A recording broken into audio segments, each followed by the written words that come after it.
What would it cost? Cost? Cost who? The people who buy the toy. Well, nothing. We're gonna give them away free. Oh, that's fantastic. How do you turn your face so red so fast? For free!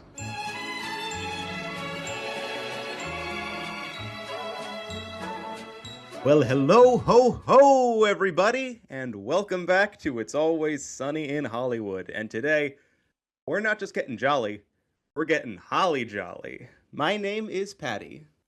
I'm Red, and this is... I'm Lugia. I'm an elf. I'm gonna take over Christmas. Yes, today we're talking about the man, the myth, the legend, Santa Claus. But before we talk about him, let's talk about the other man, the myth, the legend, Dick Van Dyke. He turned 100 years old yesterday as of the time of recording, and... That is honestly pretty crazy that he's been alive for that long. To give you some perspective, he was in his mid-30s when the Beatles came out. And we've already talked about the... I guess you could call it the trilogy, because we did Chitty Chitty Bang Bang, Mary Poppins, and I'm drawing a blank on the last one. Bye, Birdie. Bye Birdie, that's right, yeah. Yo, speaking of, whatchamacallit, Mary Poppins, gonna say, I think they nailed the old man makeup. You watch Mary Poppins, he played the old banker dude.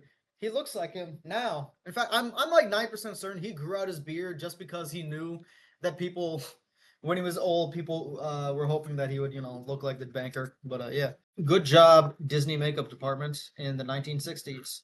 Random question, other than the three movies we discussed, do you guys know Dick Van Dyke for anything else? Not really. I mean, I've seen a few episodes of the Dick Van Dyke Show. I've seen clips of it, but I don't think I've ever watched an episode. I think I've seen him in some other shows. I think like Carol Burnett show or something. I don't know if he was in that. But yeah, I think he was in the Night at the Museum movies, right? And Dick Tracy. He was in Night at the Museum? Yeah, I don't remember who he played. I but don't remember that. Let me check. Then again, I also haven't seen Night at the Cecil. Museum in like nearly 20 years, so... Yeah, he played Cecil. That does not narrow anything down. Like outside those three films, he was mostly known for as his TV roles. Yeah. Happy birthday, Dick Van Dyke. I almost said rest in peace, but no, he's still trucking. He's still kicking. Yep. Here's hoping he makes it. Swear to God, if this ages poorly by the time I release the episode. Speaking of classics, did you know that they are remaking or doing another adaptation of Animal Farm, another animated adaptation? I heard about it like because 2 years ago, but I never heard any further updates until you sent us a link to the trailer. And you told us to watch it immediately before we started recording. What are your thoughts on what you just saw? Why? Angel Studios presents Animal Farm, starring Seth Rogen. I think it's really funny that you would have no idea that this is Angel Studios, because watching it, it feels like I'm watching, you remember Open Season? That movie, Open Season? I've seen that in a long time. It's like that tier movie. This is like the kind of shitty movie you see in some bargain bin at Walmart or whatever. It's just like one of those like Mars Needs Moms, or Escape from Planet Earth or something, or Planet 51. One of those. Wasn't there already an Animal Farm movie? There was a few. It's like one of the most famous books of all time. It's been adapted a few times. The most famous previous version was funded by the CIA, and it changed the ending. And it doesn't look like this one is planning to be any more faithful. I'll be honest, I haven't read Animal Farm since I read it in middle school, but this ain't Animal Farm from what I remember. Like, sure, it has some of the dialogue and some of the themes. I assume the scenario is going to be completely different from the source material. It looks like they updated it to take place during modern times because they have like cars and... They have like supercomputers. They have like a whole futuristic office room or whatever. And apparently now they want humans to visit the farm so they can make money. I just realized what this is. This is to Animal Farm what Illumination's Lorax was to the Lorax. Tell me you don't see the parallels in how it's approaching the material. These very somber allegorical books. Foundational literature that's... But they're trying to make it more digestible to a younger audience. Some of that, it's like they're trying to make it into Madagascar. And Animal Farm is a very serious book, like dealing with mature themes, and this is just marketing it like any other kids film, and like That's not Animal Farm. For people that don't know, Animal Farm is a book George Orwell wrote. He is best known for 1984 and this. It's a book he wrote that it was meant to be a metaphor for how Stalin somewhat poisoned the communist dream through his ousting of Trotsky, and he eventually became a somewhat capitalist dictator that betrayed the dream of socialism. So, perfect movie to adapt like Minions 2, The Rise of Gru. So anyway, speaking of a weird, somewhat somber story that suddenly turned into this weird, suddenly modern commentary on capitalism, Santa Claus the movie. We're done talking about Red's most anticipated movie of next year. Let's talk about some real shit. Santa Claus the movie was directed by Jeanot Schwark. I think I'm pronouncing that correctly. I'm not sure. I'll just call him JS. And we have talked about a JS movie before with Jaws 2. The idea for this film came from father and son filmmaking duo Alexander and Ilya Salkind. Now, that name may not sound familiar, but they actually do have a bit of a legacy. They were the ones responsible for bringing the Christopher Reeve Superman movies to the big screen. They acquired the rights in the 70s, and because of them, those films got made. So, that makes sense, considering the director of this movie went on to direct Supergirl. I guess they liked his work.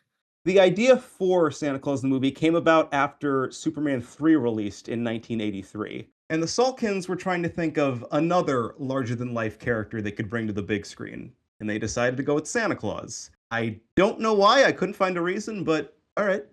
Originally, they wanted John Carpenter to direct the film. However, this fell through because Carpenter wanted more creative control than the Salkins were willing to give. For instance, he wanted to completely rewrite the script, he wanted to compose the film score, and he wanted Brian Dennehy to play Santa Claus. But the Salkins were like, we just want you to direct, this is too much. So they considered other directors, including Lewis Gilbert, Robert Wise, and Guy Hamilton. Eventually, the gig went to Jeanot Schwark, because the Salkins had worked with him on Supergirl, which he previously directed. If memory serves, Jeanot Schwark was also kind of hired for Jaws 2 after they went through a few different people.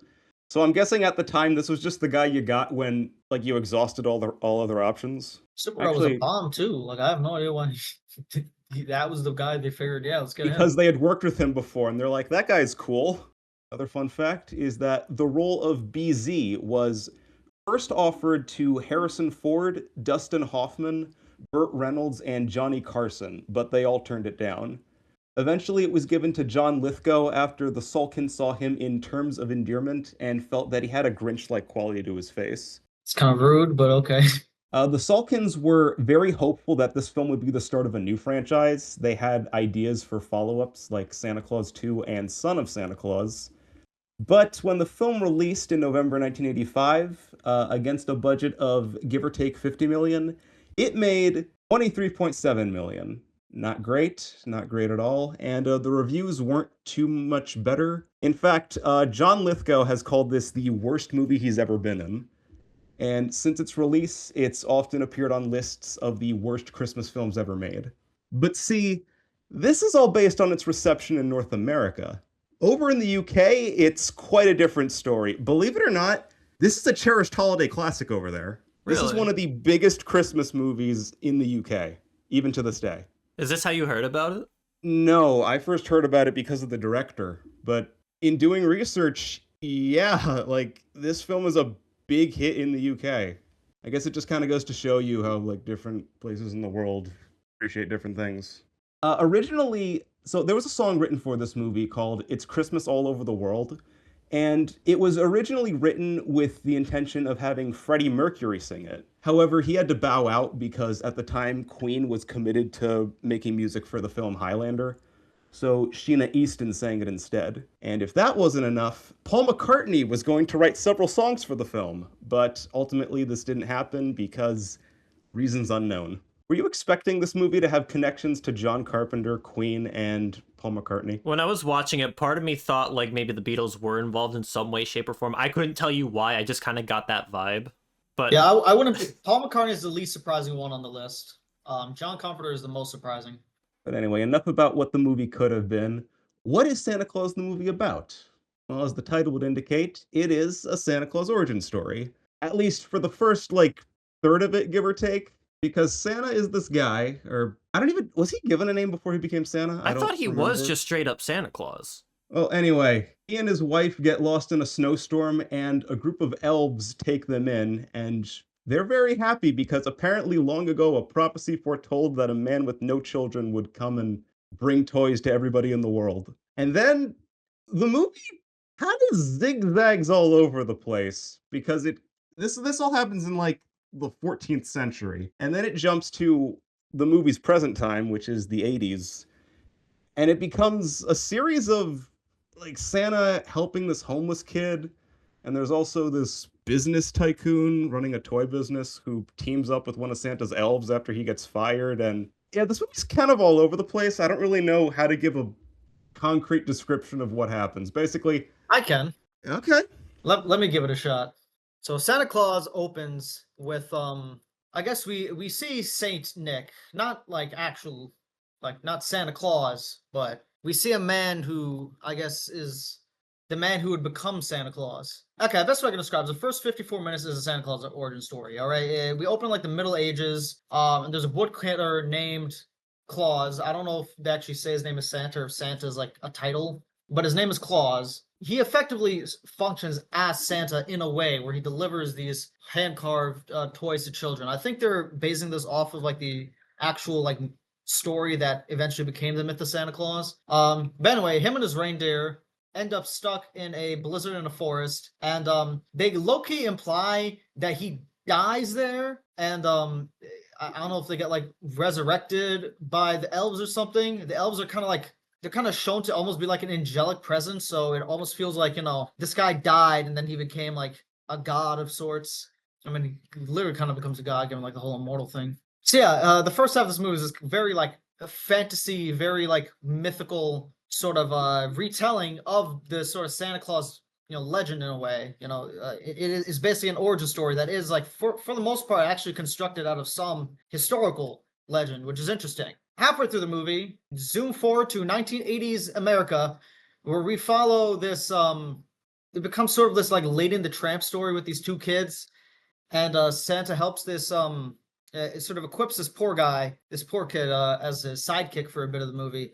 But the actual main arc this second half follows is Santa's top elf feels a bit not underappreciated, but he feels that Santa isn't like receptive to his ideas the way he wants it to be. So he tries to go out on his own and prove, you know, that his ideas are good. And he Crosses teams paths up with with this. the evil BZ, and he wants to take down Christmas and make a Christmas 2 because you gotta have a sequel. His words, not mine. He wants a Christmas 2. Yeah, so he kind of basically meets up the generic evil wealthy industrialist character played by John Lithgow, who gives a amazing performance. He is the most stereotypical greedy man in the world. The concept of something being free has his face turn incredibly red, and he's just utterly appalled at it. With the greatest line delivery I've ever heard from Lithgow, honestly. He plans on making a sequel to Christmas in March, which is kind of funny, given we do have a sequel to Christmas and it's in July, but that's besides the point. The movie, I guess, pivots from this mythical fantasy film to this very classic 80s anti-industrialist movie. Pretty much unravels the way you would expect it to. But yeah, it's basically two completely different movies, and honestly not even two, because the second half kind of feels like four movies in a way. They do so much in the second half. It's kind of amazing. And the first half is honestly like, it takes its time. So I have no idea what the fuck they're talking about. It kind of feels like that they filmed the first half and thought like it would be longer than it actually is, but then looking back at the print, they're like, it's not even an hour long. We gotta pad this somehow. So they just like kind of throw whatever at the wall to see what sticks. Here's the thing. It kind of reminds me of how the first Spider-Man movie is structured, but it's just paced wrong. Because if you guys remember the first Spider-Man movie, the origin story is done in about 30 minutes, and then there's like another hour of the movie left where we follow like Norman Osborn and all that stuff. It's kind of similar here. We're like, we got about like 40 minutes. You know, the first act is the origin story, and then the next two acts are this other thing. But they don't tie it in like nearly as well. Going back to the production history, it's ironic that they were hopeful for sequels because again, this feels like 3 or 4 movies in one. So did they just have did they just have a feeling that we're not going to get any sequels? I mean, cram it all into one movie. Fuck it. Where would you even go past the corporate commentary?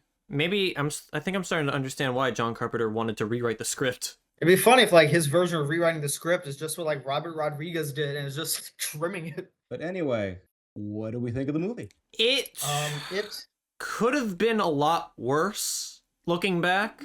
I But think it is well made, but it's a complete mess. there is some heart in there. I think a lot of the Santa origin story stuff has its heart in the right place, and it's really well done. Hell, like a lot of the visuals within that part in particular are impressive even today. Like what they do with the colors and the lighting and the set design. I love that a lot. I know when we watched like the first half hour of the movie, we were like, is this movie actually going to be good? Because it was like pretty well directed. It had a very like serious, like engaging tone. It was aesthetically interesting, like with the sets and the costumes. Like it reminded me of not There Will Be Blood, but there's this other movie, I think Eureka or something. Yeah, Eureka, 1983. It kind of reminded me of the tone of that movie, because that movie is the first like act of that film is just this it's this guy who's like drilling for gold or something. He's this like prospector that's looking for gold. It's it has like a similar sort of somber tone, kind of like traveling the winter thing. But yeah, like it's got a real interesting feeling for like the first, let's say, 50 minutes. And then he teleports. Yeah, exactly. He has the power to teleport. Granted, I think him being Santa Claus just gave him like powers, because he becomes immortal, and I think they established that. I don't really remember a single line of dialogue that did, though. It might have been like some of that gold dust that the elves use to feed the reindeer, which could be drugs. Yeah, at one point in the movie, the elf, he says that, oh yes, my magical lollipops are gonna have an extra kick to him, and he sticks his hand out, and it's like white powder, like it's glittering, but it's white powder, and I'm like, this takes place in the 80s. I swear to God, like you can even kind of see it in John Lithgow's eyes for like a second. He's like, this man is putting cocaine in here. He's like, is the kids gonna make the kids fly? And it's like, you're gonna make the kids fly by putting this white powder in candy? And it's like, yep. It only holds for like a second, but you can just see like a million emotions processing through John Lithgow's head, and before he just realizes that he kind of doesn't care, and then he goes on anyway. This movie also has product placement via Coca-Cola. Oh yeah, that's another thing. It's so jarring the second half, because like when you watch the first half, it really does feel like you're going to watch like something like Polar Express, something like dignified, something with like a bit of a magical thing. And I figured it'd be kind of messy like Polar Express. I did just not expect this, man. This is the second half is the most 80s like fucking movie I've ever seen. It is ridiculous. I will say though, I don't think the second half is a complete waste, even though it's batshit. It's entertaining for sure. The core idea there that they're trying to explore, like again, all the core, like the main three threads of this movie are fine. The origin story is a good thread. Santa helping this kind of like poor homeless kid, that's like a decent thread too. There's like a Spider-Man comic that has like a similar story to that. That could have been interesting. And this elf that wants to, prove himself and then gets wrapped up into this, capitalist sort of thing. That's also an interesting arc. But they just don't like, it's an issue with editing, I guess. Like they just, they didn't know how to edit right in the script phase. They didn't know how to edit it like it's just wrong. And like it's a shame, because like when you watch it, like it's kind of well directed. All the performances are really good.